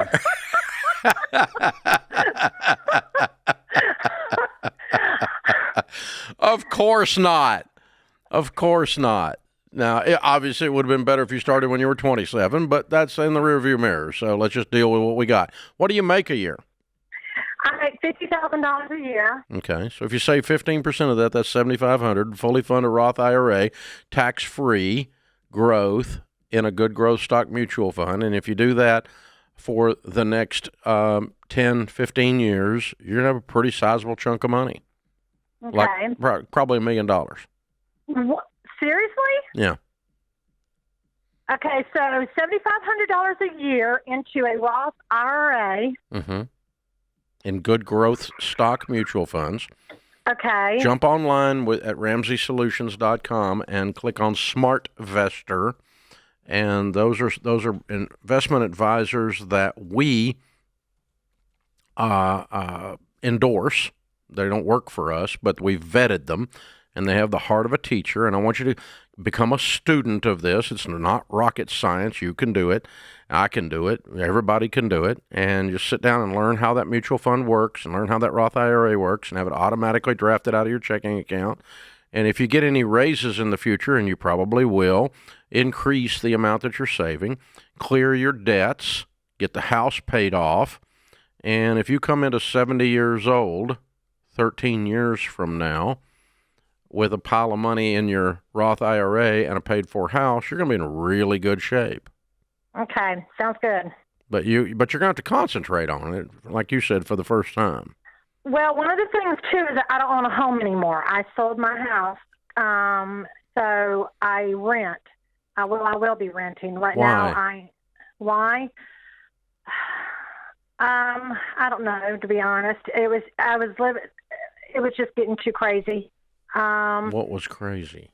Well, my business suffered dramatically during the pandemic. I had a catering business. Mm-hmm. And so when the pandemic hit, I lost $4,000 a month in income in a blink of an eye. Mm-hmm. And I had a very difficult time bouncing back. Mm-hmm. Are you bounced? I'm still trying to get back on track. Why? 5 years later? It's when you're in the hospitality industry, and no, honey, we pay thousands and tens of thousands of dollars to caterers every year. I don't know one that hadn't bounced back. Yeah. I don't know why. I don't. That's one of the mysteries that I don't know why. I think I've been making some poor decisions. Yeah, like you're still living in the trauma and the pain. You got PTSD from the pandemic. Me too, by the way. But I mean, every time I hear the word Fauci, I still want to flip. So, you know, it's just somebody. If I see somebody in a mask, I just go crazy. So, I mean, I understand, but but anyway. All right, Susan, I did the math for you. Okay, how much is in your IRA right now? 57,000. Oh, 57. That's even better. All right, check this out. You ready? 57,000. I'm going to put in here 75. I'm on the Ramsey investment calculator. Okay? 7,500 a year. Yeah, it's 7,500 a year at 77 years old. Okay. If you put $625 a month, that's $7,500 a year. You're going to have $1,050,000. Okay, and that's going to be enough for me in retirement. It'll be more than you have now. Okay. And you're going to have more than that because you're going to get the catering business moving again. You're going to get over the PTSD, start smiling and cooking again. I appreciate that. Yeah, you get this. Go get those customers back. Don't let some other caterer have them. Okay. I want to give you a wild homework assignment. You ready? Yes. Do you live by yourself right now? I do. I want you to write a letter to your 77-year-old self and tell her about what you decided to do at age 57 so that she could have $1 million in retirement. Okay. I can do that. Called these weird guys on a podcast. I went to their website. I got a SmartVestor Pro. I got my business kicked in the butt and moving again, and I started putting $7,500 a year away. And I even put more than that away because later on I started making so stinking much money I wanted to have $1 million faster than 77. I wanted to get it at 67. So, you know, yeah. That's going to get you there. Wow. Get after it. Pretty cool. That's a good idea. Write yourself a letter. There's something powerful about getting out of your body and putting it on imagining yourself at 77, sitting in that same crummy recliner you got and thinking, I can go to sleep tonight because I got $1 million in retirement right now. Yeah. And let's talk about owning a home during that time again. Yeah. When it is appropriate for you. Yeah. So, yeah, it's very real though to emotionally still have scars from the economic damage that was done to your life during the Fauci pandemic. Well, it's you can have everything in line, and then all of a sudden you wake up on a Monday and you can't go to work anymore. Yeah. Or all of your business goes away. Yeah. Right. And that could be the same. I know people are panicking all over the country about AI. Like, I'm just going to wake up tomorrow, my job will be gone. And that could be paralyzing. And that goes back to the thing we were talking about in an earlier segment. Feel that. That fear's real, fine. And then get on about the next right thing, which is get after it. I tell you what, man, we spend so much time with millennials and Gen Zs that every article, I've read probably 5 different things this week that were credible. I think I'm really starting to believe there are going to be more millionaires created by AI than any other technology disruption to come along. There's a very real possibility. I think some people are going to use AI like people use the internet and digital to access and to start a business that they never would have dreamed prior to that and became millionaires. This is exponentially. That times $1 billion, yeah. Exponentially larger. Yeah. And so I think the opportunity of AI is so huge that it offsets what little bit of pain is going to come from that. That's the plan. Wow. Yeah, go get you some. That's a plan.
Ramsey Show question of the day is brought to you by Why Refi. If you've been turned down by other lenders because your private student loans are in default, Why Refi is for you. They help borrowers restart with dignity and a clear direction. Check out whyrefi.com/Ramsey. That's the letter Y, REFY.com/Ramsey, not in all states. Oh, I love this question, Dave. This one's for you. Today's question comes from Sam in Michigan. Sam writes, my 16-year-old son, who's an avid listener of the Ramsey Show, has been buying and fixing up cars since he was 14. Good for him, man. He recently refurbished a Trans Am. Oh, man. And is conflicted about what to do with it. Oh, me too. He wants to turn on Whitesnake and have somebody dance on the hood. So part of him wants to sell Smokey it. and the Bandit. What are you talking about? And move on to the next project. But the other part of him wants to take it to the racetrack and enjoy the fruits of his labor. Car's about 1/3 of his net worth. Should he take the chance of blowing it up at the racetrack, or should he sell it and move on to the next project? I kind of want to let the kid drive the car. That's just my thought. But so, yeah, I mean, the Trans Am had a 455 in it. It's freaking. If y'all are listening to this, click over to YouTube and watch it, because Dave's smiling in a way. Huge engine in that thing. That's the Smokey and the Bandit car. Burt Reynolds, Sally Fields, the whole thing. That's the car. Yeah.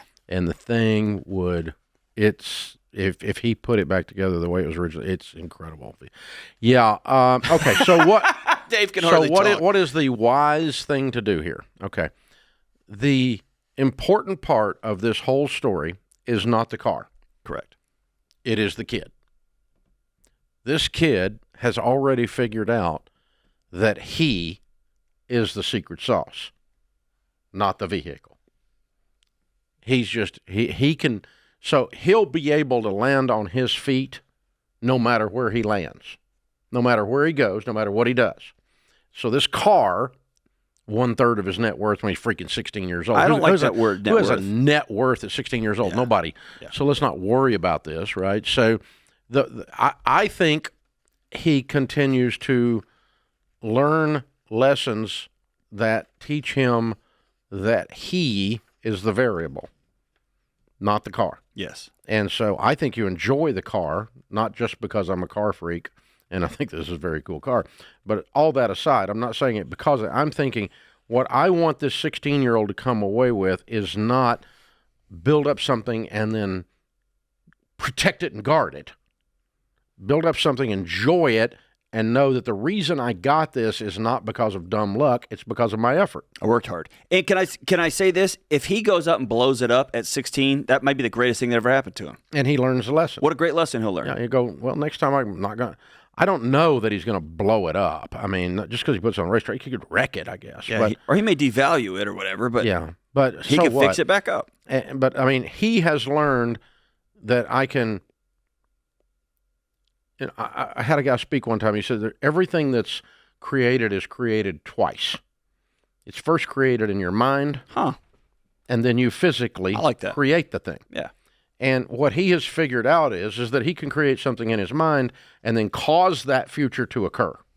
The cause and effect of hard work, the cause and effect of thinking out into the future and not just being distracted by all the stuff that other people are distracted with, which is stupidity everywhere, right? Mm-hmm. And instead, this guy actually says, okay, I can buy this, fix it, and turn it into something.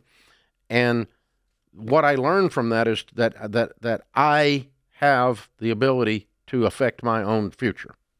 A locus of control. Both for financially and for joy, for fun. For joy, for fun, for dignity, for pure satisfaction and honor of a job completed and well done. And when he can get all of that crap going already at 16, this guy's going somewhere. And here's the thing that... You apply this to building a skyscraper, right? Yeah, it's the same exact thing. But if... Here's what the lost cost here is. Sam, your son can flip this thing and sell it and get on to the next thing. But what you might be also missing out on is, yes, he's going to go have fun and drive fast around a racetrack. Kid loves cars, obviously, but he's going to get around other drivers.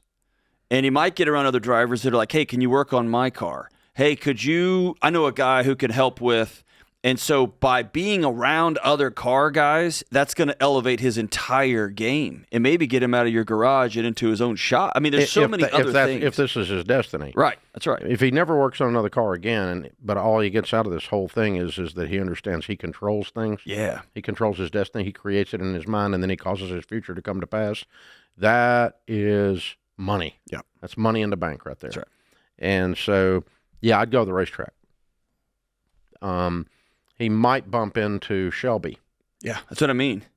And he might bump into Ferrari of the future. And Sam, can I tell you something that would really honor the 16-year-old? Ask him if you can sit in the passenger side on the first ride. That would be cool.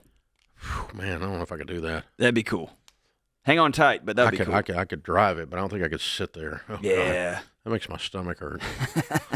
16-year-old in a Trans Am. But a 16-year-old looking over and seeing his dad smiling real big. Yeah, give me a slow lap, and then I'll get out, and then you can go. Okay, let's cook it. Let's cook it. Oh, man, that's great. I got to tell you, Sam, you ought to be proud of him, and it has nothing to do with the car, and it has nothing to do with the racetrack. You just ought to, you've done a good job with him, and he's obviously a great young man, and I predict huge things for this guy.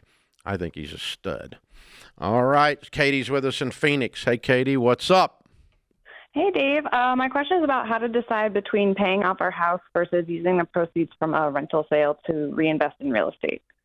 So a few weeks ago, you mentioned using cash-on-cash return to decide whether to keep or sell a rental. Mm-hmm. My husband and I have a rental in another state, which gives us a 4% return, which is far from the 8 to 10% return you recommend. Mm-hmm. So we're planning on listing it for $750K in January. Cool. It's paid for, but if we sell it and use the proceeds to pay off our primary house, where we still owe $440K, we'd owe about $71K in taxes because we've already taken $90K in depreciation. Mm-hmm. And like you, we hate giving the government any more taxes than we need to. Mm-hmm. Our other option is to use $550K of the proceeds to buy 2 rental properties here in Arizona. We already have 1 rental condo here that performs well. That would drop our taxes to about $16K and save us roughly $55K in taxes. We'd still be able to put $139K towards the mortgage and stay on track to pay the house off by late 2027. But if we follow baby step 6 strictly, we'd pay off the mortgage first, and then we'd only have about $193K left, which isn't enough to pay for property and cash, and we'd have to pay taxes. And we love real estate and want to grow our portfolio. So what would you recommend we do? So $250 buys 1 unit because you had $500 buying 2 units, right? Yeah, so there's one for like $250 and one for $300. And you could do a 1031 on just one of them and offset the taxes. Also true, yeah, but we'd still have to pay some. Yeah, some, but you'd offset a bunch of it, $250,000 worth, or the taxes on $250,000, not $250,000 in taxes, but you can shelter that much of it. And if I did my math right, what you've got it dialed in. You've done a really good job. So I was doing this in my head while you got it in front of you, but it sounds like you could do a 250 unit and just about pay off the house, can't you? Probably pretty close. Yeah. And what other savings have you got that's non-retirement? We have probably $900K in the stock market that we don't really want to liquidate. Oh, jeez. So this is a false dichotomy. Well, oh my God. Roll it all into a dadgum 1031, pay no taxes, and get you an ROI and take enough out of the stupid stock market to pay off your house. But then you got to pay capital gains on the stocks. Yeah, but nowhere near like you're talking about on this other. You haven't got 100% gains in those things, and you've not got an adjusted basis where you've depreciated down your basis either. Those stocks, it's the other way around. So I think you probably got some last in stocks, the last ones in that have got the least gain, that are nowhere near the tax implications of this. You'd have to crunch the math on it, but definitely I'm doing at least 1 rental unit on a 1031 and taking the balance out of the stocks. I might do all of it and take the balance out of the stocks.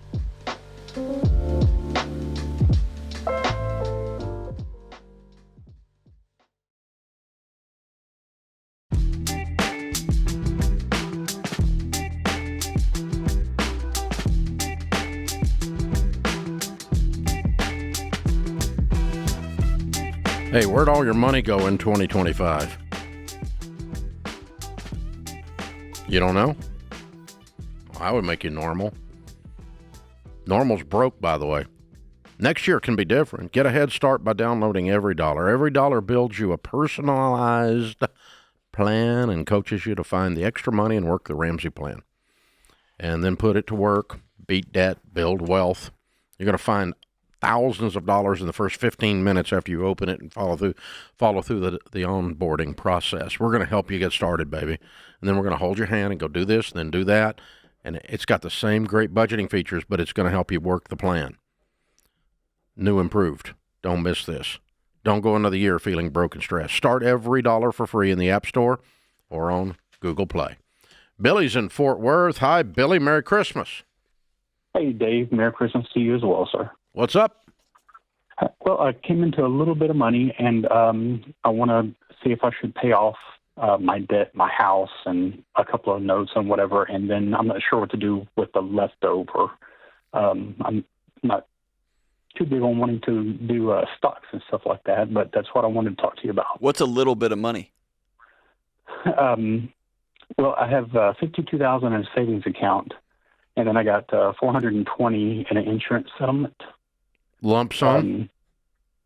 Yes. That's a lot of money, Billy. Well, yeah, it is to me and my wife. We've never had that before. That's why I'm. That's wild. What happened? Best thing to do with that, yeah.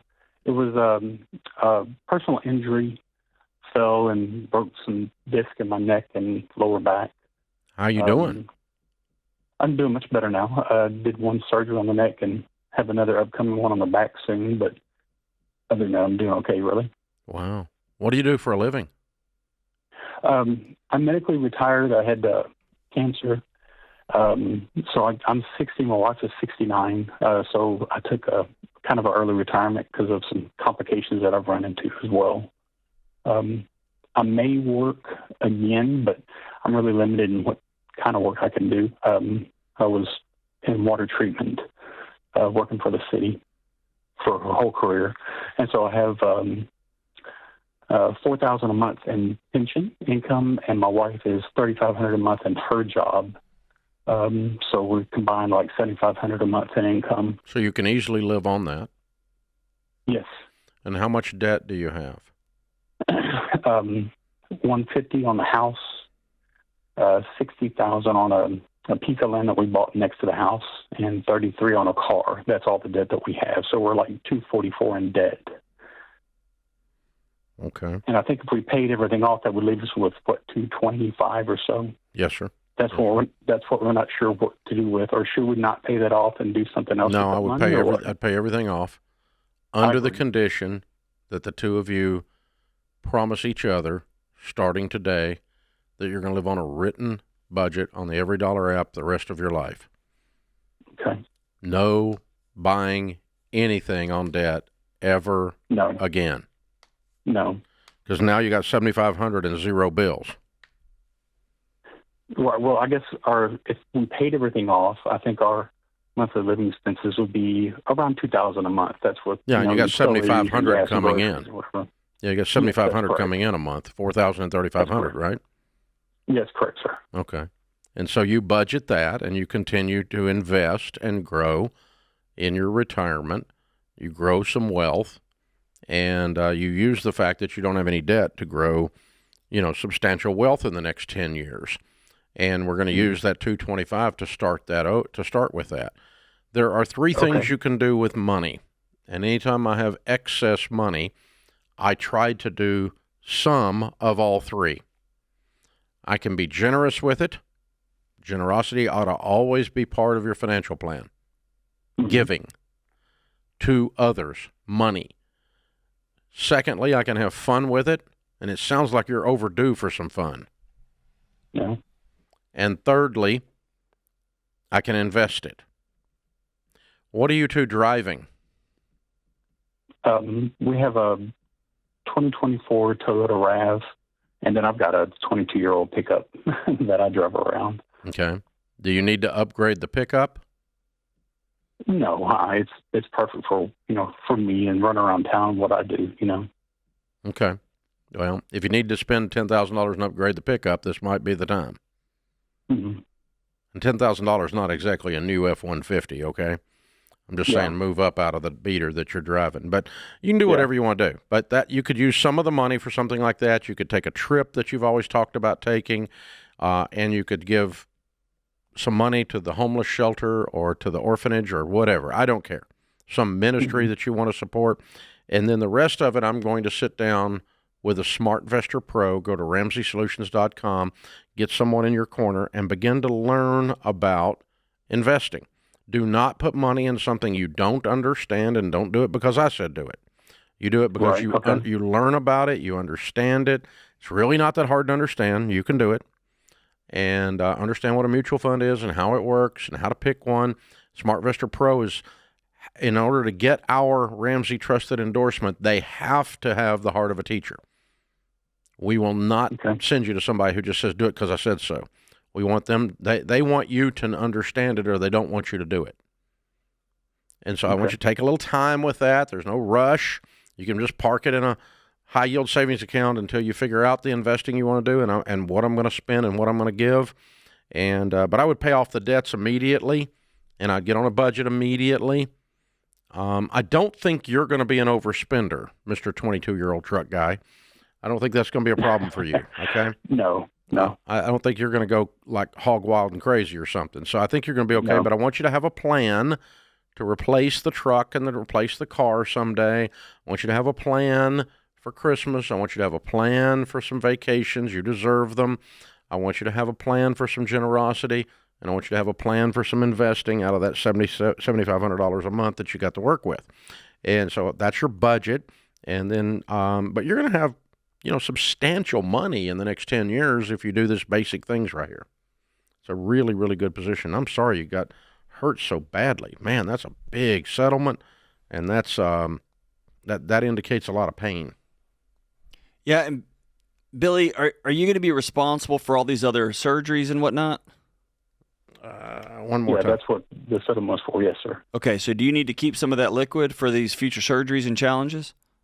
It's just I'd like a 20% copay for my insurance. So, I'm estimating maybe $10,000 or so I would be having to pay out of pocket. I don't really know. That sounds right. Well, make sure you've got that allocated too. Yeah, and again, it goes back to what Dave was saying. Just be intentional and have a plan. Have a plan. And the foundation, that plan is going to sit on a concrete and iron foundation of we don't borrow money. Right. That's exactly right. I agree with that.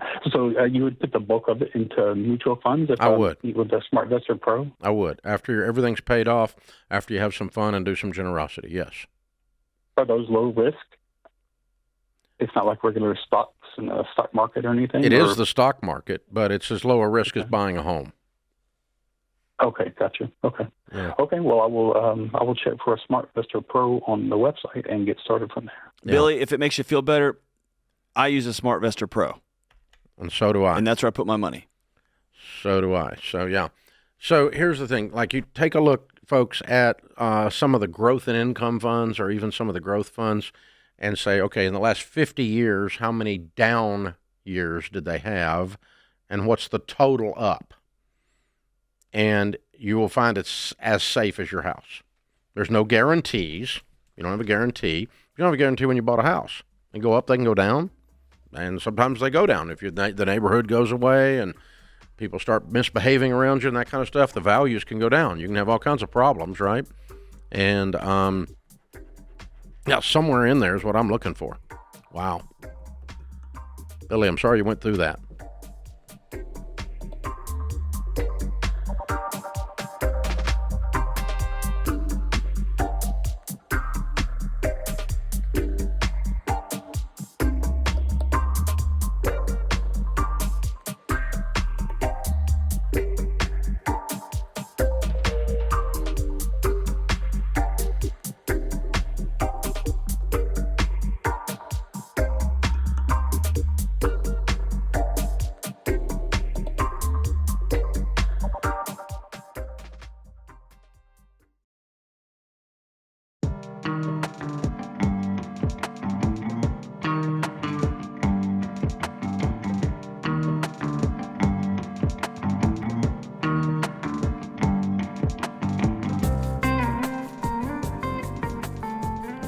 Our scripture of the day, Philippians 2:3-4. Do nothing out of selfish ambition or vain conceit. Rather, in humility, value others above yourselves, not looking to your own interests, but each of you to the interest of others. Jordan Peterson says, perhaps you are overvaluing what you don't have and undervaluing what you do have. Lex is with us in Denver. Hey, Lex, how are you? Hello, Dave. I'm doing well. How about yourself? Just the same, sir. How can I help? Merry Christmas. Merry Christmas to you as well. So I find myself in an interesting situation to where I'm discovering your channel at a time in my life with an interesting economic situation kind of hanging over our heads. I've been fortunate enough to acquire some decent wealth over the last 7 years when I got out of credit card debt, and I'm looking this year to probably be right at about $1 million in net worth with Good about for you. 1.3. Thank you. With about $1.3 million in debt. Vast majority of it is within the real estate.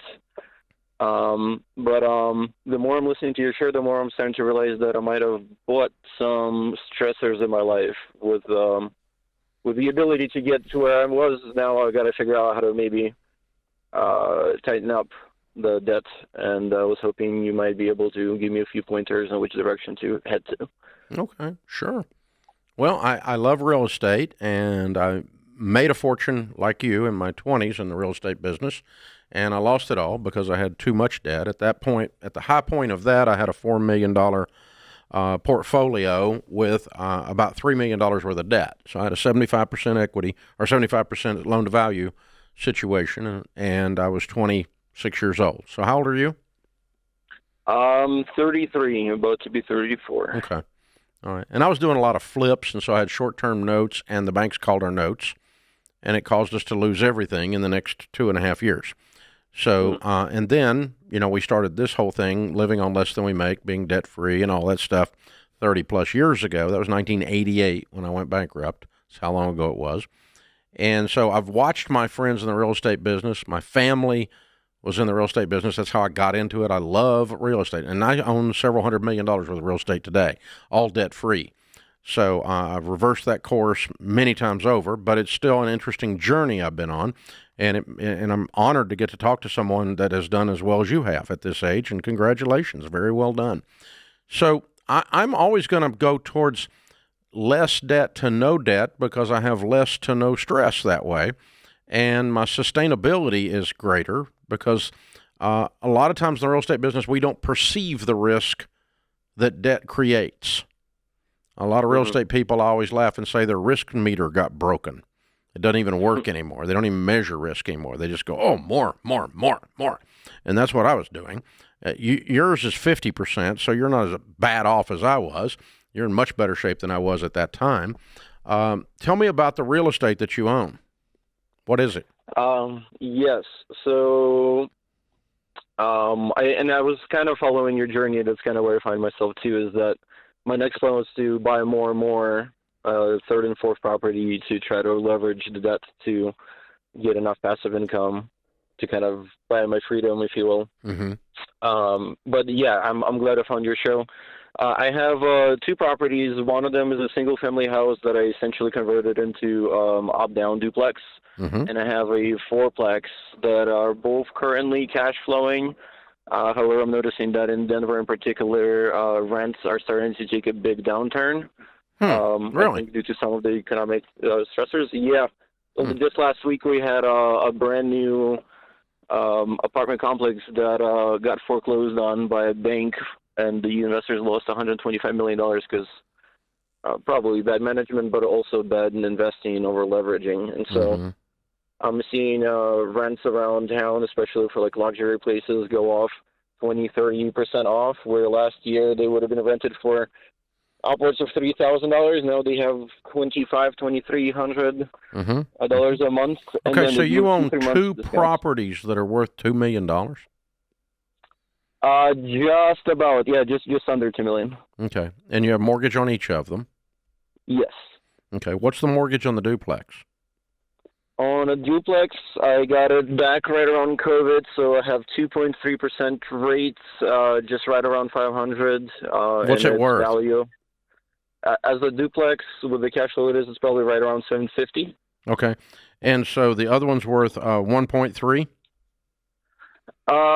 Slightly less, probably closer to like 1.1 or so, with about 700 on it, and then I have about 300 in investments between my IRA and stock and exchanges.